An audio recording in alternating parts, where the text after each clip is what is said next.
Well, that's good to know. I didn't know what that was. So thank you for sharing You're that. welcome.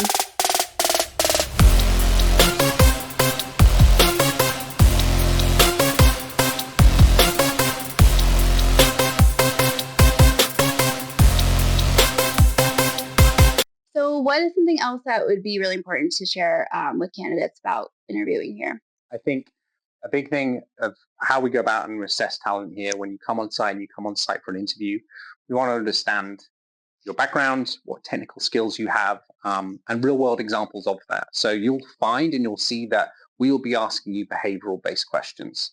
What do I mean by that?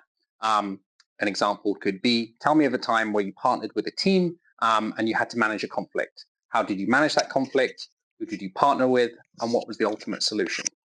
Now, what we're really looking for in those answers is for you to provide a nice storytelling, you could almost call it, and it's called STAR-based interviews, or STAR-based question answering. So what does that look like? In that example, we want to be seeing what was the situation, S, what was the task that you had assigned to you or you took on, T, what was your action, your own accountability and your ownership, A, and R, what was the result?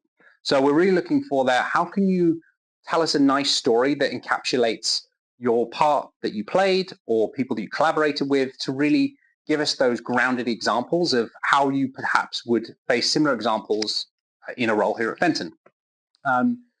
Keep it brief.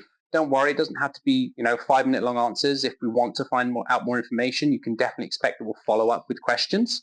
But I would say have some real good 2-3 solid examples in your back pocket for those kind of areas that I spoke around. And there's some great materials out there just generally when you're looking at STAR-based interviewing and behavioral-based questions.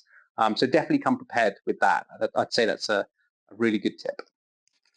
Well, that's good to know. I didn't know what that was. So thank you for sharing that. You're welcome.